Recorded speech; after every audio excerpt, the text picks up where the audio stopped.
I am audible signal आ रहा है? आप लोग कंफर्टेबल हैं, आप लोग अलर्ट हैं? तो खूब ध्यान से मेरी ओर देखिए, थोड़ा सा गैप बना लीजिए, थोड़ा सा गैप बना के बैठिए और खूब ध्यान से मेरी ओर देखिए। बता रहे हैं वहाँ पे, देखिए खूब ध्यान से मेरी ओर देखिए, अलर्ट हो जाइए और मेरी बात को सुनिए, मुझे ही देखिए। समझ रहे हैं ना? दिमाग में कुछ और नहीं चलना चाहिए, दिमाग में वही बातें चलनी चाहिए जो मैं कह रहा हूँ, ठीक है ना? तो कुछ दिन तक क्लासेस हमारी रेगुलर नहीं चल पाई, कुछ प्रॉब्लम्स थी, तो कुछ हम लोग डाउट क्लियर कर लिए, थोड़ा मोड़ा हल्का फुल्का ऐसे ही हो गया, ठीक है ना? अब से मैं फिर से रिज्यूम कर रहा हूँ और सर्कुलर मोशन टॉपिक उठाने जा रहा हूँ, ठीक है ना? तो सर्कुलर मोशन में सबसे पहले मैं आपको ये बता दूँ कि क्या क्या पढ़ाना है, क्या क्या सर्कुलर मोशन में आपको बताना है। रफली 3 से 4 दिन में इसके बेसिक्स में कवर करूंगा, रफली 3 से 4 दिन में इसके बेसिक्स में कवर करूंगा और एक एक पॉइंट आपको मैं एकदम क्लैरिटी से बता दूंगा और कोई भी सवाल लगाऊंगा तो इन्हीं बेसिक्स के आधार पे ही लगाऊंगा। जो बेसिक्स मैं आपको बता रहा हूं, इसके अलावा मैं कोई भी कॉन्सेप्ट का इस्तेमाल नहीं करूंगा, ठीक है ना? जैसे पुराने चैप्टर्स में मैं करता आया, ठीक है ना? तो बेसिक्स को खूब ध्यान से देखिए, खूब अलर्ट होकर देखिए। थोड़ा जाते समय ये याद दिला दीजिएगा हमको, जाते समय, ठीक है ना? बात समझ में आई? तो खूब अलर्ट होकर देखिए, खूब ध्यान से देखिए। सर्कुलर मोशन टॉपिक पढ़ाने जा रहा हूं मैं आपको। सबसे पहले मैं आपको यह बता दूं आप लोग को कि सर्कुलर मोशन में आप लोग को पढ़ना क्या क्या है, ठीक है ना? तो पहली बात आपको यह पढ़ना है कि what do we understand by circular motion. इसको लिख लीजिए आप लोग, what do we understand by circular motion. खूब लिख लीजिए ये सब, ये नोट्स है आपका, फाइनल नोट्स है, लिखिए what do we understand by circular motion. Circular motion से हम क्या समझते हैं, बात समझ में आ रही है? सर्कुलर मोशन टॉपिक पढ़ाने जा रहे हैं तो सबसे पहले तो आप यही जानिए कि सर्कुलर मोशन से हम क्या समझते हैं, ठीक है ना? सर्कुलर मोशन टॉपिक पढ़ाने जा रहे हैं, सबसे पहले आपको हम ये बताएंगे कि हम क्या क्या पढ़ाएंगे, क्या क्या इसका कंटेंट है, क्या क्या इसके अंदर बातें हैं, ठीक है ना? फिर एक एक दो बातों को खूब बढ़िया से हम एलोबरेट करते जाएंगे, ठीक है ना? ठीक, तो सबसे पहले आपको ये समझना है कि what do we understand by circular motion, ठीक है ना? उसके बाद आपको पढ़ना है कि सर्कुलर मोशन में सम डिफाइनिंग फीचर्स, सम डिफाइनिंग फीचर्स, बात समझ में आ रही है? सम डिफाइनिंग फीचर्स, ये आपको पढ़ना है। और इस सम डिफाइनिंग फीचर्स में क्या क्या आपको पढ़ना है मैं आपको बता दे रहा हूं, गौर से देखिए। एक तो आपको पढ़ना है कि रेडियस वेक्टर क्या होता है, ठीक है ना? रेडियस वेक्टर क्या होता है, ये पढ़ना है। बात समझ में आएगी? बात समझ में आ गई? फिर एंगुलर स्पीड, एंगुलर स्पीड क्या होती है, एंगुलर स्पीड या एंगुलर वेलोसिटी क्या होती है, बात समझ में आ रही है? ये आपको पढ़ना है, ठीक। फिर लीनियर स्पीड पढ़ना है, लीनियर स्पीड पढ़ना है आपको, और लीनियर वेलोसिटी, बात समझ में आ रही है? इसका क्या मतलब है ये आपको समझना है, बात समझ में आ रही है? एंगुलर स्पीड या एंगुलर वेलोसिटी, लीनियर स्पीड या लीनियर वेलोसिटी, बात समझ में आ रही है? फिर उसके बाद time period of circular motion, time period of circular motion, ये आपको पढ़ना है, ठीक। उसके बाद आपको पढ़ना है फ्रीक्वेंसी ऑफ सर्कुलर मोशन, क्या पढ़ना है? फ्रीक्वेंसी ऑफ सर्कुलर मोशन, ये आपको पढ़ना है। फिर से मैं एक बार कह दे रहा हूं, खूब गौर से देखिए। सर्कुलर मोशन टॉपिक मैं स्टार्ट करने जा रहा हूं, इसमें सबसे पहले कंटेंट दे रहा हूं कि आपको क्या क्या पढ़ना है। फिर उसके बाद एक एक दो कंटेंट को मैं खूब बढ़िया से एलोबरेट करता जाऊंगा, खूब बढ़िया से आपको समझाता जाऊंगा, ठीक है ना। तो सर्कुलर मोशन में सबसे पहले आपको पढ़ना है कि what do we understand by circular motion. दूसरी बात आपको पढ़ना है सम डिफाइनिंग फीचर्स, कुछ डिफाइनिंग फीचर्स जैसे radius vector, angular speed, linear velocity, angular speed, angular velocity, time period, frequency of circular motion, बात समझ में आ रही है? ये सारी बात आपको पढ़ना है। फिर उसके बाद आपको नेक्स्ट पढ़ना है टाइप्स ऑफ सर्कुलर मोशन। एक एक बात नोट करते जाइए, ये फाइनल नोट्स है आपका, बात समझ में आई? टाइप्स ऑफ सर्कुलर मोशन, कितने तरह के सर्कुलर मोशन होते हैं? तो बेसिकली दो तरह के सर्कुलर मोशन होते हैं, एक होता है यूनिफॉर्म सर्कुलर मोशन, बात समझ में आ रही है, और दूसरा होता है non uniform circular motion, non uniform circular motion, दूसरा होता है नॉन यूनिफॉर्म सर्कुलर मोशन, बात समझ में आ रही है? इसके बाद आपको टाइप्स ऑफ सर्कुलर मोशन पढ़ना है, जिसमें पहला है यूनिफॉर्म सर्कुलर मोशन और दूसरा है नॉन यूनिफॉर्म सर्कुलर मोशन, बात समझ में आ रही है? फिर उसके बाद अगली चीज आपको पढ़ना है कि centripetal and centrifugal, centripetal and centrifugal, इससे हम क्या समझते हैं? सेंट्रीपिटल से क्या मतलब है? सेंट्रीपिटल एंड सेंट्रीफ्यूगल, इससे हम क्या समझते हैं, बात समझ में आ रही है? इसके बाद हमको ये पढ़ना है सेंट्रीपिटल एंड सेंट्रीफ्यूगल, ठीक है। नेक्स्ट चीज आपको ये पढ़ना है सेंट्रीपिटल एंड सेंट्रीफ्यूगल। इससे हम क्या समझते हैं, इससे हमारा क्या मतलब है, ठीक है ना, बात समझ में आ रही है। उसके बाद आपको पढ़ना है angular velocity of a particle with respect to angular velocity of A, relative angular velocity of A with respect to B.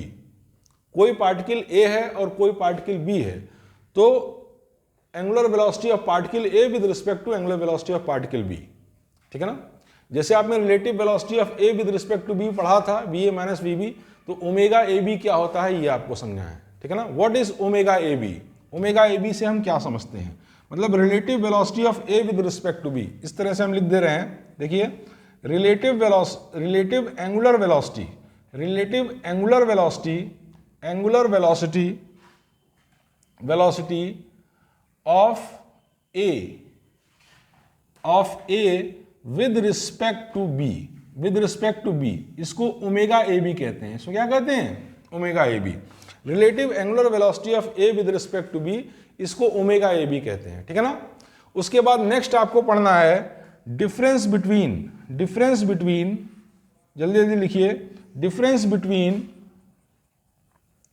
Between circular motion and projectile motion. एक बात को खूब अच्छे समझिए, फिर आपको समझना है difference between circular motion and projectile motion, ये आपको पढ़ना है, ठीक है ना, प्रोजेक्टाइल मोशन, ठीक है। बात समझ में आ रही है। इतने पॉइंट्स को आप फटाफट नोट कर लीजिए। एक बार मैं दोहरा दे रहा हूं, सर्कुलर मोशन टॉपिक स्टार्ट करने जा रहा हूं। जैसा कि मैंने आपको बताया कि इस टॉपिक के अंदर पहले आपको मैं कंटेंट बताऊंगा, क्या क्या कंटेंट है, क्या क्या आपको पढ़ना है, बात समझ में आ रही है। उसके बाद एक एक दो तीन तीन कंटेंट जितना पॉसिबल हो पाएगा खूब बढ़िया से मैं एलोबरेट करते हुए चलूंगा, और 3 से 4 पीरियड में आपका मैं ये सर्कुलर मोशन खत्म कर दूंगा, ठीक है ना। पीरियड थोड़ा शॉर्ट है, अगर पीरियड बड़ा होता तो एक ही पीरियड काफी होता है, 1 से 2 पीरियड काफी होता है, ठीक है ना। लेकिन बेसिक्स बताने के लिए शॉर्ट पीरियड में कम से कम 4 पीरियड लगेंगे, ठीक है ना।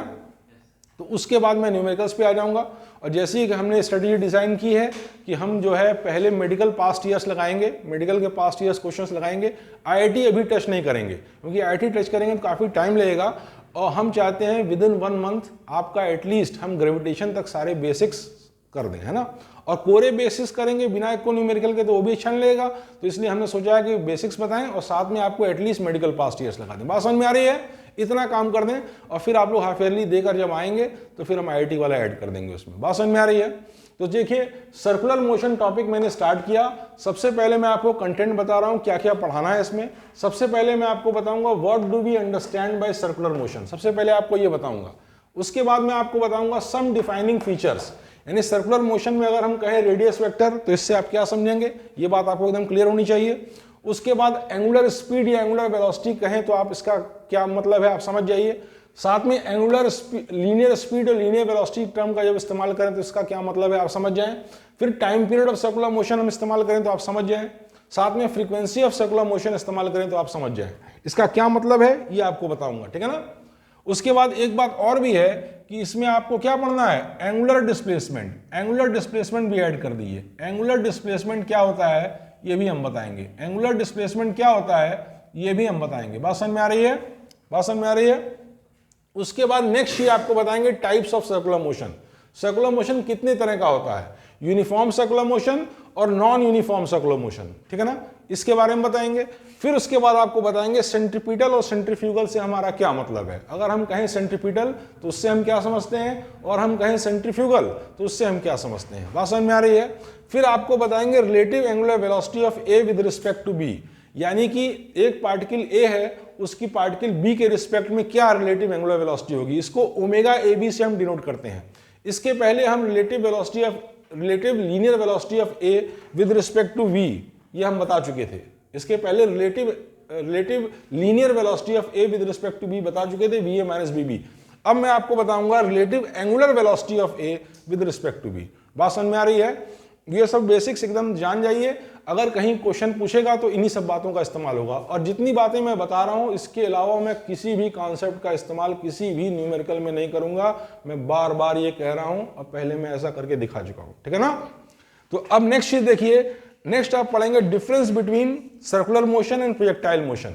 प्रोजेक्टाइल मोशन और सर्कुलर मोशन में क्या अंतर है, difference between circular motion and projectile motion, circular motion और प्रोजेक्टाइल मोशन में क्या अंतर है ये बताऊंगा। बात समझ में आ गई? तो इतने पर मैं फिलहाल मिटा दे रहा हूं, जरा आइए फट से मिटा दीजिए एक बार, तो मैं आगे की बात बताऊं, ठीक है ना। बाकी बात आपका जो मिस हो रहा है वीडियोस देखते रहिएगा।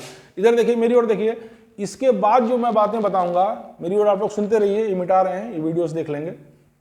इसके बाद, हाँ, इसके बाद मैं जो आपको बात बताऊंगा वो क्या बताऊंगा, इसके बाद आपको मैं बताऊंगा कि V और ओमेगा में क्या रिलेशन है, ओमेगा किस तरह का वेक्टर है, एक्सियल वेक्टर है कि कैसा वेक्टर है, ठीक है ना।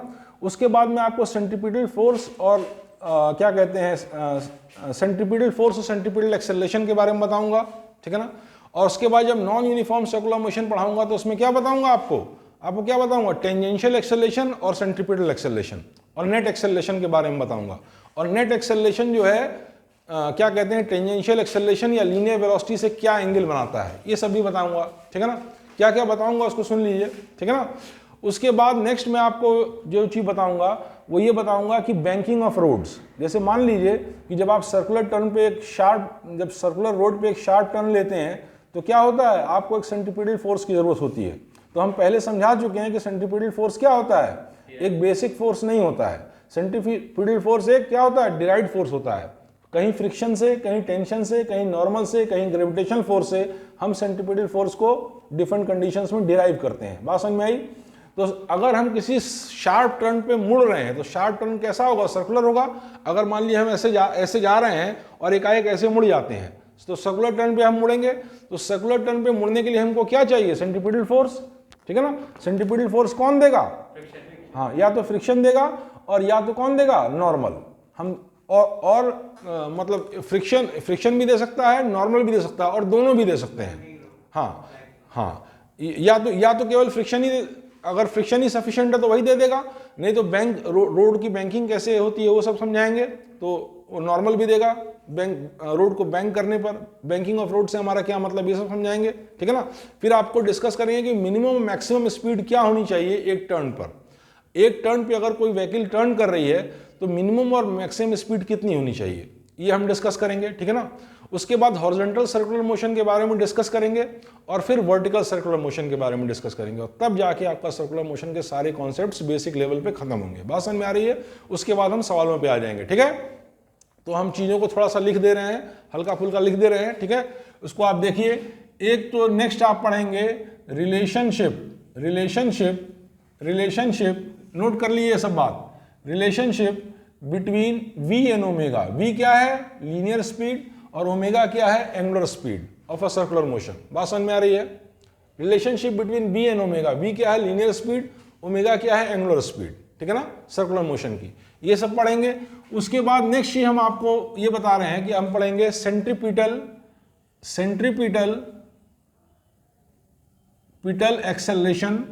एक्सेलरेशन एंड लीनियर एक्सेलरेशन, इसके बारे में पढ़ेंगे। Centripetal acceleration and linear acceleration, ठीक है ना। अगर कोई पार्टिकल सर्कुलर पाथ पे मूव कर रही है तो सेंट्रीपिटल एक्सेलरेशन और लीनियर एक्सेलरेशन के बारे में पढ़ेंगे। बात समझ में आ रही है? उनके बीच रिलेशन पढ़ेंगे, ठीक है ना। और नेट एक्सेलरेशन के बारे में पढ़ेंगे, ठीक। उसके बाद नेक्स्ट चीज हम जो पढ़ेंगे वो पढ़ेंगे बैंकिंग ऑफ रोड। क्या पढ़ेंगे? Banking of road. थोड़ा सा मेरे ख्याल से, क्या पता, बैंकिंग ऑफ रोड समझाने में पूरा एक पीरियड ही लग जाएगा तो कोई बात नहीं, देखा जाएगा, ठीक है ना। बैंकिंग ऑफ रोड में थोड़ा कुछ ज्यादा बातें बतानी है, कुछ चीजें डिराइव करके दिखाना है, ठीक है ना। तो बैंकिंग ऑफ रोड्स पढ़ेंगे, बैंकिंग ऑफ रोड्स। और बैंकिंग ऑफ रोड्स के बाद नेक्स्ट चीज जो हम पढ़ेंगे वो पढ़ेंगे हॉरिजॉन्टल सर्कुलर मोशन। देखिए, गौर से देखिए, नेक्स्ट चीज हम पढ़ेंगे हॉरिजॉन्टल सर्कुलर मोशन। बात समझ में आ रही है? नेक्स्ट चीज हम पढ़ेंगे हॉरिजॉन्टल सर्कुलर मोशन।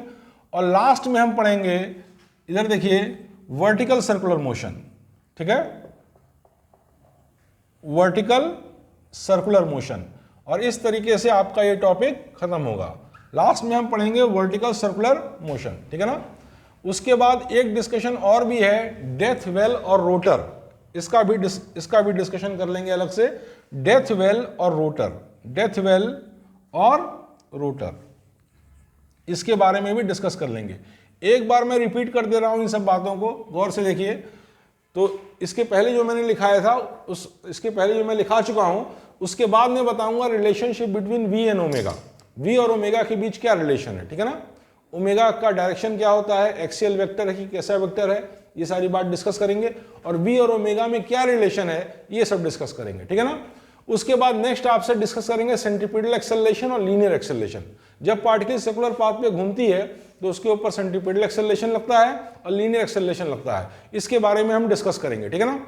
और उसके बाद हम डिस्कस करेंगे banking of roads. Banking of road से हमारा ये मतलब है कि जब भी हम किसी सर्कुलर टर्न पे मूव करते हैं तो क्या करते हैं, रोड का एक पार्ट थोड़ा सा क्या करते हैं, लिफ्ट होता है, थीटा एंगल पे थोड़ा सा उठा देते हैं। उससे क्या होता है कि जो कोई मान लीजिए कोई व्हीकल ऐसे आ रही है, व्हीकल ऐसे आ रही है और ऐसे मुड़ना है उसको, मान लीजिए कोई व्हीकल ऐसे आ रही है और उसको ऐसे मुड़ना है, तो रोड का थोड़ा सा पार्ट अगर उठा रहता है, आप पहाड़ों में देखे होंगे कि थोड़ा सा रोड का पार्ट, जैसे आप पहाड़ पे जब चढ़ते हैं तो ऐसे ऐसे करके चढ़ते हैं ना, ऐसे ऐसे करके चढ़ते हैं, तो सर्कुलर टर्न में थोड़ा सा रोड का पार्ट हॉरिजॉन्टल सर्कल में ही आप मूव करते हैं, लेकिन जिस रोड से इस रोड में आ रहे हैं तो क्या होता है, थोड़ा सा पार्ट उठा रहता है।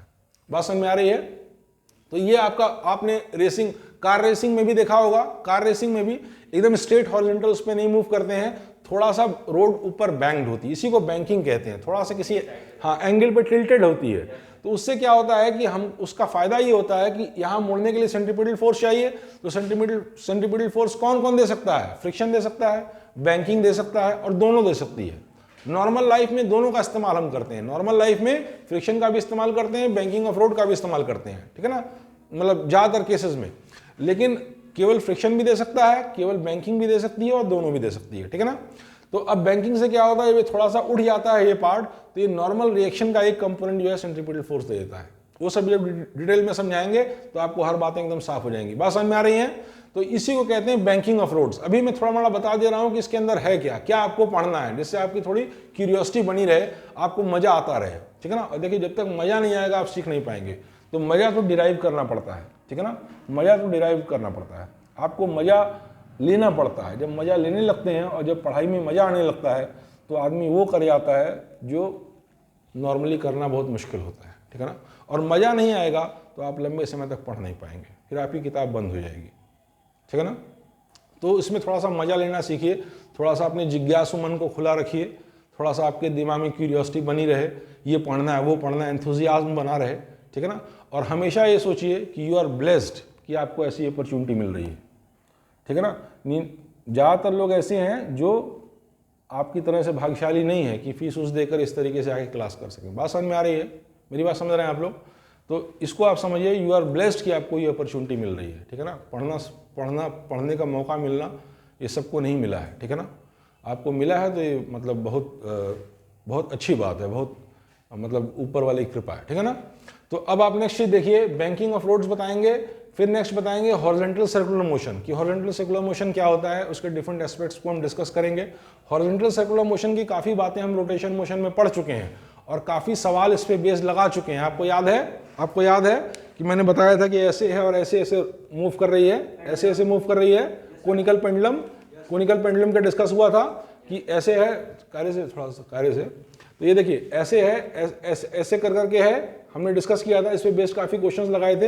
एग्जैक्टली वही कोनिकल पेंडुलम वाली बात यहाँ आप हॉरिजॉन्टल सर्कुलर मोशन में आप पढ़ेंगे। बात समझ में आ रही है। फिर आप नेक्स्ट पढ़ेंगे वर्टिकल सर्कुलर मोशन। तो वर्टिकल सर्कुलर मोशन क्या है कि जैसे कोई स्ट्रिंग है और वो इस पॉइंट से बंधी हुई है, मान लीजिए कोई स्ट्रिंग है वो इस पॉइंट से बंधी हुई है और यहाँ पे एक बॉब लटका हुआ है और ये बॉब इस तरीके से मूव करता है, तो इस तरीके के मोशन को क्या कहेंगे, वर्टिकल सर्कुलर मोशन। बात समझ में आ रही है। कोई स्ट्रिंग है, मान लीजिए ये कोई स्ट्रिंग है और इस पॉइंट से क्या है, बंधी हुई है और यहाँ पे एक बॉब है और बॉब इस तरीके से मूव करता है, तो इस केस में क्या होगा, हॉरिजॉन्टल सर्कुलर मोशन में क्या होगा, हॉरिजॉन्टल सर्कुलर मोशन में पोटेंशियल एनर्जी नहीं चेंज करेगी, लेकिन वर्टिकल सर्कुलर मोशन में पोटेंशियल एनर्जी चेंज करेगी। बात समझ में आ रही है ना। तो वर्टिकल सर्कुलर मोशन के बारे में पढ़ेंगे, सारा डिस्कशंस करेंगे और आखिरी में हम डेथ वेल और रोटर के बारे में पढ़ेंगे। डेथ वेल क्या होता है, आप सर्कस में जाते हैं तो आप देखते हैं बुलेट लेके आए, गट गट गट गट बुलेट लेके आए और उसके बाद बड़ा सा ऐसे है, गूं गूं गूं गूं ऊपर तक पहुंच गए, नहीं पहुंच जाते हैं, बुलेट ऐसे चलाते। तो सर्कुलर पाथ पे घूम रहे हैं तो सेंट्रीपिटल फोर्स, उनको सेंट्रीपिटल फोर्स की जरूरत है ना, तो वो सारी बात को हम डिस्कस करेंगे, वो वो कैसे मिलता है और किस स्पीड से, कम स्पीड से वो मूव करें कि गिर पड़ेंगे। अगर उस एक पर्टिकुलर स्पीड होती है, उसकी रेडियस पर डिपेंड करती है कि क्या रेडियस है डेथ लेवल का, जब डिस्कस करेंगे सब बात क्लियर हो जाएगी, ठीक है ना। तो उस पर्टिकुलर स्पीड से कम स्पीड पे अगर वो मूव करेंगे ना, तो बुलेट लेके आप देखेंगे नहीं सर्कस में कि डेथ उस मौत का कुआं देखे हैं ना, ऐसे होता है, उसमें ऐसे बुलेट तेज स्पीड से आते हैं, फिर ऐसे ऐसे ऐसे ऐसे ऊपर चढ़ते जाते हैं, लोग देख के ताली बजाते हैं, ठीक है ना। लेकिन आप कहें कितना तेज चला रहे हैं, कितना तेज चला रहे हैं, लेकिन एक बात जानिए, उस स्पीड से कम स्पीड से चलाएंगे तो गिर भी पड़ेंगे। ये भी एक बात होती है, एक पर्टिकुलर स्पीड होती है, ठीक है ना। तो इसके बारे में डिस्कस करेंगे हम लोग, और इस तरीके से चैप्टर आपका खत्म होगा, ठीक है। तो चलिए, इतनी बात बताने में ही काफ़ी टाइम लग गया, और जो अभी 5-10 मिनट बचे हैं उनमें 1-2 पॉइंट छोटे छोटे हम लोग बढ़िया से डिस्कस कर लेते हैं। तो आइए आप मिटाइए फट से, 1-2 पॉइंट क्या करते हैं हम लोग, फटाक से डिस्कस कर लेते हैं, ठीक है।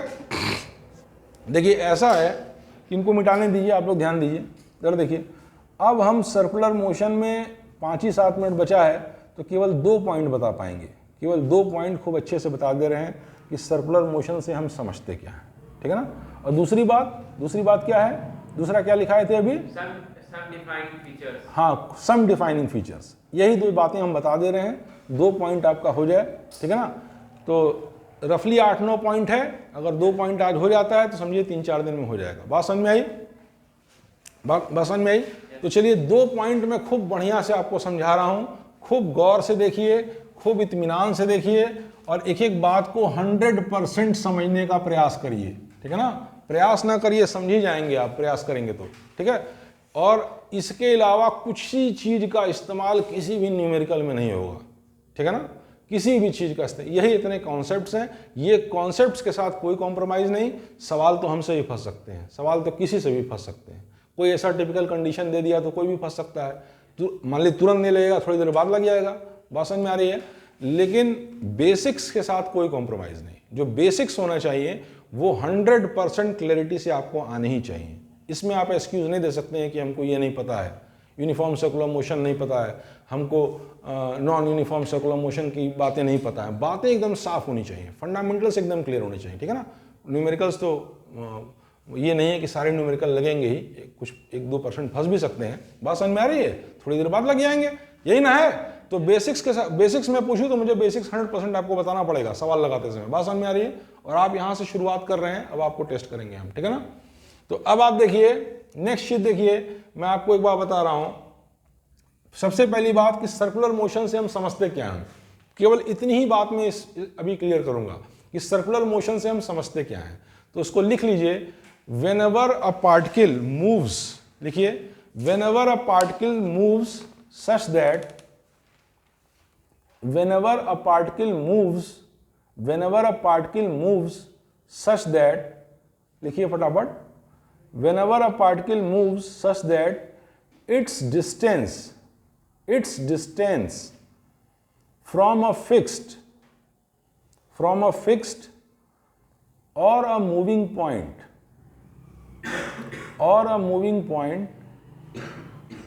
remains constant,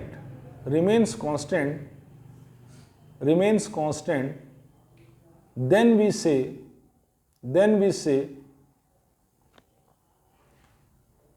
it is moving on a circular path। अब इसका मैं मतलब समझा दे रहा हूं, काफी लोग समझ भी गए होंगे, ठीक है ना। then we say it is moving on a circular path with respect to that point। ये एकदम 100% करेक्ट डेफिनेशन है, ठीक है ना। Then we say that it is moving on a circular path with respect to that point। फिर गौर से मेरी definition को खूब ध्यान से देखिए ज़्यादातर सवाल फंडामेंटल और डेफिनेशन से लग जाते हैं, आप देख चुके हैं। लेकिन बातें एकदम स्पष्ट, एकदम क्लियर होनी चाहिए। आपने जो डेफिनेशन लिखा है उसका एक एक लाइन, एक एक वर्ड आपको समझ में आना चाहिए कि इसका मतलब क्या है। रटना नहीं है, क्यों हुआ रटे, एग्जाम दिए फिर भूल गए, उसको समझिए। देखिए मैं कह ये रहा हूं, जब भी कोई पार्टिकल इस प्रकार से मूव करती है कि उसका डिस्टेंस एक दिए हुए पॉइंट से, ठीक है ना, दिया हुआ पॉइंट मूविंग भी हो सकता है, रेस्ट भी हो सकता है।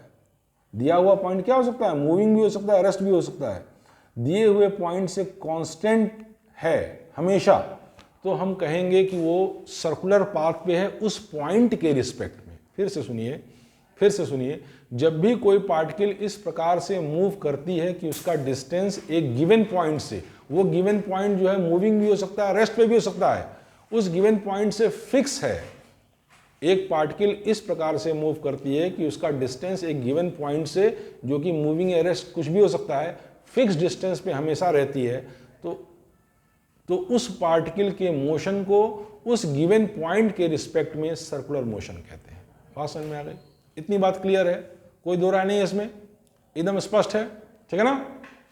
अब देखिए, अगर मान लीजिए ये पॉइंट है और इस पॉइंट से इस पॉइंट के रिस्पेक्ट में कोई पार्टिकल सर्कुलर मोशन कर रही है, इस पॉइंट, मान लीजिए ये फिक्स पॉइंट है, ठीक है ना, और इस पॉइंट के रिस्पेक्ट में कोई पार्टिकल सर्कुलर मोशन कर रही है। परफेक्ट सर्किल मेरा नहीं बना है, थोड़ा अच्छा सा बना दे, गौर से देखिए, इधर देखिए।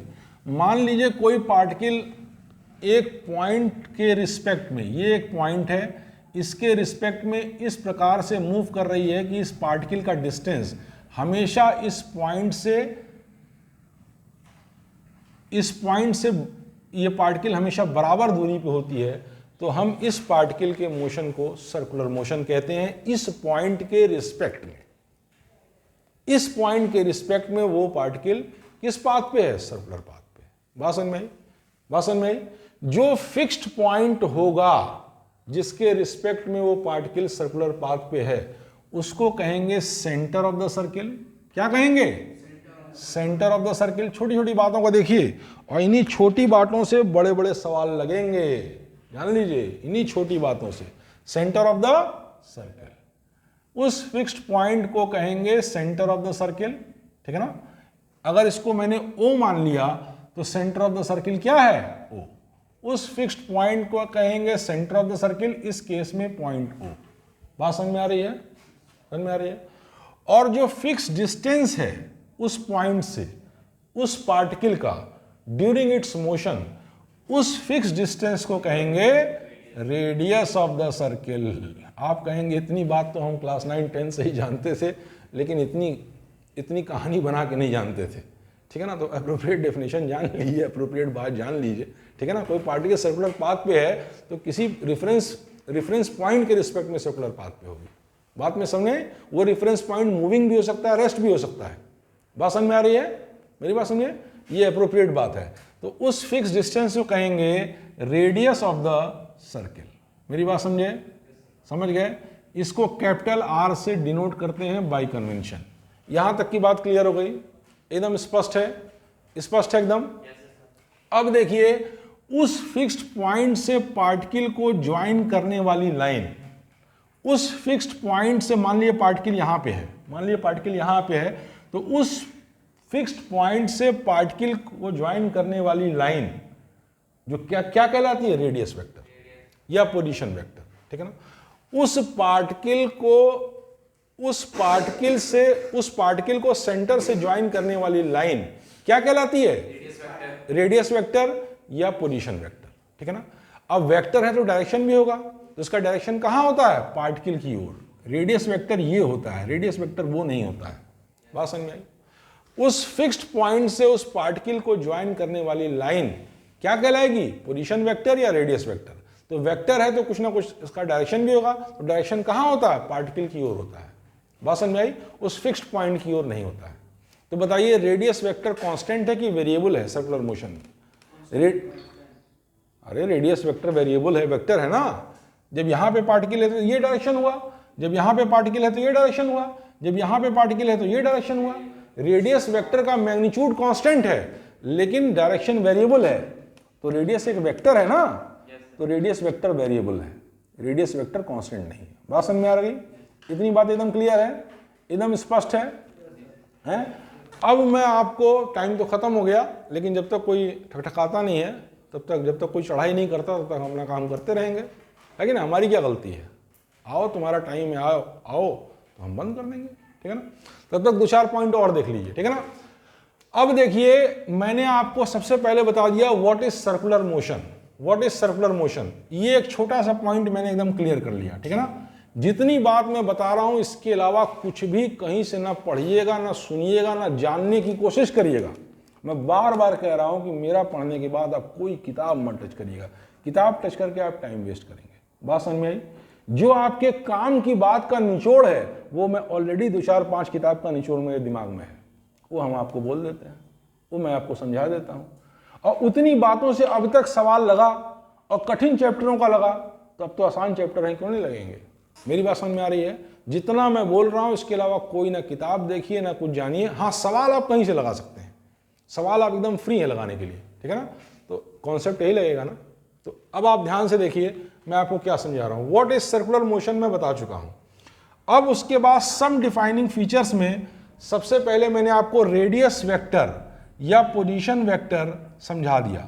रेडियस वेक्टर या पोजीशन वेक्टर क्या होता है ये बात समझा दिया। उसका डायरेक्शन कहाँ होता है? पार्टिकल की ओर, ठीक है ना? वो इस ऐसे नहीं होता है, ये नहीं होता है, ये पोजीशन वेक्टर नहीं होता है। पोजीशन वेक्टर का डायरेक्शन कहाँ होता है? पार्टिकल की ओर, ठीक है ना? उसके बाद ये रेडियस वेक्टर हम समझा चुके हैं, बात समझ में आई? अब नेक्स्ट बात मैं आपको बताने जा रहा हूं इसके बारे में, खूब गौर से देखिएगा। Angular displacement. मैं क्या समझा रहा हूं?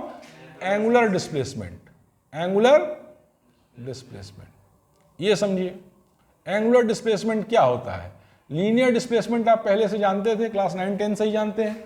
अब एंगुलर डिस्प्लेसमेंट देखिए, ठीक है ना? ये रेडियस वेक्टर जितना एंगल ट्रेस करेगा, ये रेडियस वेक्टर जितना एंगल ट्रेस करेगा, मान लीजिए पार्टिकल ऐसे मूव कर रही है, यानी कि क्लॉकवाइज मूव कर रही है। एज्यूम कर लीजिए इस केस में पार्टिकल क्लॉकवाइज मूव कर रही है, ठीक है ना? तो ये रेडियस वेक्टर जितना एंगल ट्रेस करेगा एक दिए हुए समय में, उस एंगल को angular displacement of the particle in the given time कहेंगे। एक एक बात को समझिए, इससे क्या मतलब है। अगर बोल दिया एंगुलर डिस्प्लेसमेंट इज दिस, तो आप क्या समझेंगे? ये आपको क्लियर होना चाहिए, ठीक है ना? तो ये रेडियस वेक्टर या position vector of the particle जितना एंगल ट्रेस करेगा एक दिए हुए समय में, उस एंगल को हम क्या कहेंगे? उस थीटा एंगल को क्या कहेंगे? इसको थीटा से हम डिनोट करते हैं। एंगुलर डिस्प्लेसमेंट को किससे डिनोट करते हैं? थीटा को। उस एंगल थीटा को हम कहेंगे, क्या कहेंगे? Angular displacement of the particle in the given time. ये बात समझ में आ गई, ठीक है ना? अब अगली बात आप देखिए, एंगुलर वेलोसिटी। अगली बात देखिए, एंगुलर वेलोसिटी। एंगुलर वेलोसिटी से आप क्या समझते हैं? एंगुलर वेलोसिटी आपका क्या होता है? Rate of change of angular displacement, ठीक है ना? Rate of change of angular displacement. तो एवरेज एंगुलर वेलोसिटी क्या होगी? अगर थीटा एंगल उसने पोजीशन वेक्टर ने ट्रेस किया डेल्टा टी टाइम में, तो एंगुलर वेलोसिटी क्या होगी? Delta theta upon delta T. ये तो ऑब्वियस सी बात है, ठीक है ना? उसी तरीके से आप इंस्टेंटेनियस एंगुलर वेलोसिटी अगर आपसे पूछ लिया है कि इंस्टेंटेनियस एंगुलर वेलोसिटी क्या है, इंस्टेंटेनियस का मतलब होता है किसी पर्टिकुलर इंस्टेंट पे। इंस्टेंटेनियस का मतलब होता है किसी पर्टिकुलर इंस्टेंट पे। जैसे आप लीनियर वेलोसिटी, लीनियर स्पीड कैसे निकालते थे? Total distance travelled upon total time. लेकिन इंस्टेंटेनियस स्पीड और एवरेज स्पीड में अंतर था ना। अगर आप क्या कहते हैं एवरेज लीनियर स्पीड निकालते थे तो total distance travelled upon total time. जैसे मान लिया आपने घर से यहाँ पर आए तो जितना 6 किलोमीटर डिस्टेंस ट्रेवल किए और जितना टाइम लगाए, आधा घंटा 35 मिनट जो भी है, तो वो आपका एवरेज हो गया। लेकिन इस एवरेज से आप थ्रू आउट द जर्नी नहीं ना आए हैं। कभी आप तेज आए हैं, कभी जाम होगा, कभी ब्रेक मारे होंगे, कभी रुक गए होंगे, ठीक है ना? कभी दोस्तों से बात करने लगे होंगे, कभी पान वान खाने लगे ना, मतलब कुछ ऐसा भी करने लगे होंगे, ठीक है ना? तो कहने का मतलब ये है कि इंस्टेंटेनियस एंगुलर वेलोसिटी क्या होती है? इंस्टेंटेनियस एंगुलर वेलोसिटी होती है D theta by D T, ठीक है ना? इंस्टेंटेनियस एंगुलर वेलोसिटी क्या होती है? D theta by D T, ठीक है ना? ये इंस्टेंटेनियस है, यानी angular velocity at a particular instant, या D theta delta theta by D T और D T tending to zero, D T tending to zero. ये आपकी क्या होगी? इंस्टेंटेनियस एंगुलर वेलोसिटी, यानी angular velocity at a particular instant, ठीक है ना? तो अब इतने पे हम खत्म कर दे रहे हैं क्योंकि हम आवाज़ सुन रहे हैं और थोड़ा सा टाइम खत्म हो गया तो खत्म है कर दिए। अब कल आइएगा ना, कल करिए, कट कर दिए।